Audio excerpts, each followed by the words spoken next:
Ok, aujourd'hui on se retrouve dans la dernière partie du voyage aux États-Unis. Can I call you Rose?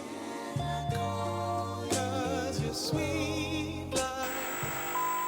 Bon, comme je l'ai dit dans la vidéo d'avant, au final, la deuxième partie et la troisième partie devaient être qu'une vidéo, mais ça faisait trop long. Donc j'ai coupé avant la dernière destination. Donc voilà, je vous laisse avec la vidéo. Donc après ça, c'était l'heure d'aller à la dernière destination du voyage, qui était Sedona. Parce que pareil, la belle famille a une maison là-bas. C'est à 1h30 de route de Phoenix. C'est un lieu qui est assez connu pour la rando et le vélo. Et pour des trucs un peu mystiques qui se passent là-bas, autour des ovnis, tout ça. Mais c'est un lieu qui est très connu pour les paysages, la rando, le vélo, tout ça. Donc voilà, on a fait le trajet jusqu'à là-bas. On est allé à Sedona poser des affaires, les valises, et on a tracé pour aller voir le Grand Canyon. Parce que le Grand Canyon est en Arizona. Il fallait forcément qu'on y passe. La route pour aller là-bas, c'est pareil, c'est du désert avec des paysages qui changent un peu. Dès qu'on arrive sur Sedona, ça fait un peu plus une grande vallée avec des collines un peu qui va ressembler un peu au nord de l'Espagne comme on a derrière la frontière. Mais quand on arrive à Sedona, d'un coup, c'est le paysage de Sedona, quoi. La pierre rouge, des trucs improbables. Un peu style Cars, du coup. Ça ressemble un peu à Cars parce que ça a été inspiré de Puebla de l'Arizona. On a tracé, ça a été mangé à Flagstaff, une petite ville un peu au milieu de l'Arizona, à 1 heure de Sedona. C'est là où il y a presque l'une des seules stations de ski de l'Arizona, je crois. Ça s'appelle Arizona Snowball.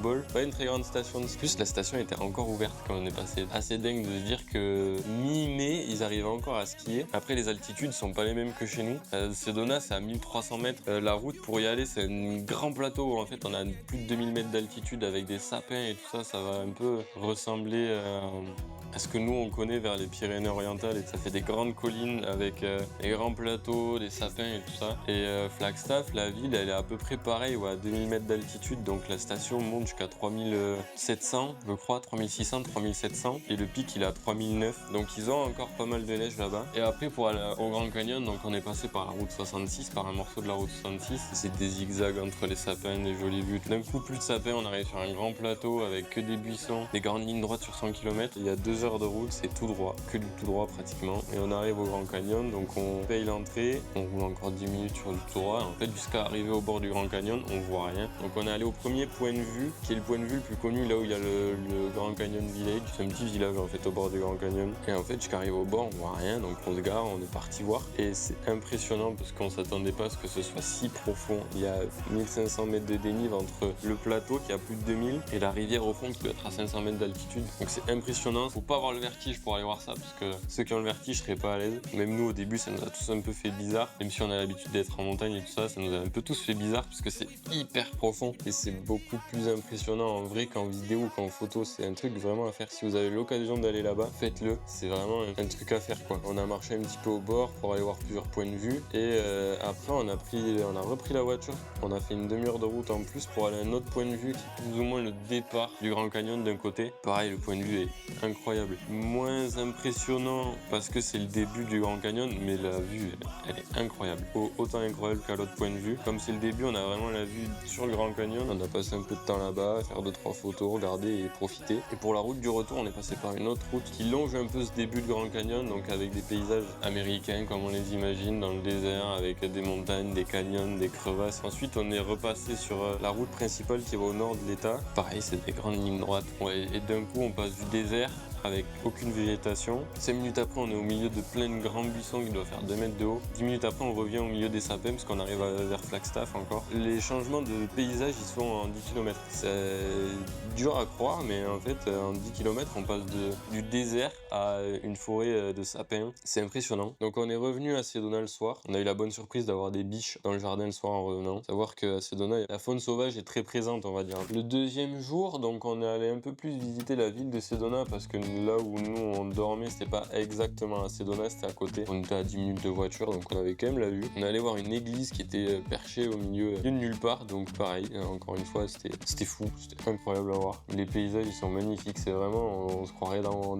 Cars, quoi. Donc c'est impressionnant. Et l'après-midi, on a essayé de se trouver une petite rivière pour aller se tremper les pieds. Au début, on a voulu aller dans une rivière, mais qui était payante, et pour le temps qu'on allait y passer, c'était pas rentable. Donc on est allé dans une autre à côté de la maison, qui était tout aussi cool. On a pu se tremper les pieds, l'eau était pas forcément froide en plus, donc c'était cool. Et le soir, on s'est fait une petite grillade, on a réussi à trouver de la bonne viande. Et ce soir-là, on a eu l'agréable surprise d'avoir la visite d'un puma. On pense que c'était un puma. En tout cas, ça ressemblait pas au biche qu'on avait vu la veille. Et ils disaient qu'ils avaient déjà vu des pumas dans ce coin-là, donc quand on avait vu les photos qu'on comparait, c'était un peu ça. Donc petit coup de stress quand même, parce qu'un puma c'est pas un écureuil quoi. Petit coup de stress sur le moment. Et on a signalé le lendemain. Ils étaient pas plus étonnés que ça, parce qu'il y a beaucoup de faune sauvage là-bas qui se baladent la nuit. Et en plus, on était un peu sur le bord de la ville. Du coup, le troisième jour à Sedona, on est allé visiter vraiment le centre-ville. C'était un peu une journée shopping entre guillemets, voilà, journée balade un peu plus tranquillou dans le village. Village qui est très joli d'ailleurs. C'est un coin par là-bas où il y a beaucoup des Indiens, des vrais Indiens, genre les natifs indiens en fait. Donc il y a pas mal de choses qui font écho à ça. Mais le centre-ville est très très joli, on a fait une bonne balade. Et c'est pas une très grosse ville, c'est assez touristique, mais il y avait pas trop de monde quand on y allait. C'est pas une très grosse ville, mais ça vaut le détour. Si vous avez l'occasion de passer par là-bas, ça vaut très largement le détour. Et ensuite, pour la dernière journée à Sedona, on est allé jusqu'à Antelope Canyon. Donc Antelope Canyon, vous allez voir ce que c'est, je vous mets des images. La route est assez longue parce qu'il y a plus de 3 heures pour y aller, plus de 3 heures pour revenir. Et donc on repasse par Flagstaff. En fait, on va tout au nord de l'État, on est presque à la frontière avec l'Utah. Ça fait beaucoup de routes, c'est très souvent que du désert. C'est assez long, mais ça valait le coup de le faire une fois. Honnêtement, si je retourne là-bas, je sais pas si je le referai parce que vraiment c'était plus de 6 heures de route en fait pour une demi-heure de visite. Ça vaut le coup de le faire. Très honnêtement, ça vaut le coup d'y aller. C'était quand même hyper beau. Donc il y a plusieurs canyons. Nous on en a fait un. Là-bas par contre c'est hyper réglementé. Ils interdisent les sacs à dos. Ça, c'est uniquement téléphone, bouteille d'eau et appareil photo. Mais c'est interdiction de filmer, interdiction à la nourriture et tout ça. Donc j'ai pu prendre que des photos. Donc je vais vous mettre des photos. Peut-être que le nom Antelope Canyon ne vous parle pas, mais quand je vais mettre les photos, vous allez connaître forcément parce que c'est les fonds d'écran d'ordinateur et tout ça qu'on connaît. C'est impressionnant en fait parce que c'est comme le Grand Canyon, c'est que de l'érosion en fait. Il y a que l'eau et le vent qui ont formé ça. C'est pas comme chez nous où en fait les vallées c'est des vallées glaciaires, donc ça a été formé avec des glaciers. C'est pour ça que là-bas les vallées n'ont rien à voir parce qu'en fait c'est des vallées formées avec le vent et la pluie, donc c'est que de l'érosion. Pour entrer en fait c'est un grand escalier assez raide qui doit descendre à peut-être 30-40 mètres de profondeur. On arrive au fond du canyon. C'est pas du tout étouffant. J'avais peur que ce soit étouffant, en fait pas du tout. On a quand même de l'espace. Il y a pas mal de monde qui va dedans. On peut pas prendre le temps qu'on veut, même si une demi-heure ça suffit, on a largement le temps de tout voir. Et on est avec un guide en fait qui nous a expliqué un peu comment ils ont fait pour descendre au début. Celui-là il est assez récent, je crois. Comment ils l'ont aménagé, comment ça s'est formé. Il y a des formes qui sont là, qui ressemblent à des visages ou quoi, donc il était là pour nous montrer tout ça. Mais à force de marcher, petit à petit on remonte. Et en fait on arrive, on sort du canyon. C'est une faille qu'on voit pas, on sort du canyon. C'est une demi-heure de visite, ça vaut le coup, c'est super cool à faire. Ça vaut largement le coup. Je réapparais parce que j'avais oublié de parler de quelque chose. Après Antelope Canyon, on est allé voir Horseshoe Bend. Si je vous mets une photo, vous allez forcément connaître. C'est un endroit hyper connu. Et au final, c'est sympa à voir. Mais un peu déçu parce que toutes les photos qu'on voit, c'est du grand angle. Donc forcément, ça rend super bien en photo. En vrai, ça rend pas exactement la même chose. Ça vaut le coup d'y aller. La réalité et les photos, c'est pas la même chose. On a bien fait d'aller voir parce qu'on était à côté. Mais ouais, pas le truc que j'ai préféré honnêtement. Et après, on a fait la route du retour où on a un peu tous dormi parce qu'on était tous claqués. On s'était levé très tôt. Mais il y avait quand même des endroits où la route c'était joli, voilà. Des grandes lignes droites, mais il y a un endroit où on descend d'un plateau. C'est un endroit qui a inspiré un peu Cars. C'est vraiment des paysages de Cars. Donc c'était assez marrant de voir ça en vrai. Donc ensuite, le lendemain, on est rentré à Los Angeles puisque le voyage touchait à sa fin. On a eu les joies du trafic de Los Angeles où les 10 derniers kilomètres, on a mis plus de 45 minutes à les faire parce qu'on était dans les bouchons. En plus, ça nous a fait passer par le centre-ville en heure de pointe, donc c'était la galère. Le lendemain, on avait une dernière journée un peu pour se poser avant le départ. On en a profité pour aller faire une balade à côté de chez mon frère. Il y a un grand parc où il y a une belle vue de Los Angeles, donc on a fait quand même une bonne balade. On a fait le tour du parc, on a une belle vue sur toute la ville de Los Angeles, donc le panneau Hollywood, l'observatoire, le downtown. On avait même la vue sur l'océan, donc c'était assez cool de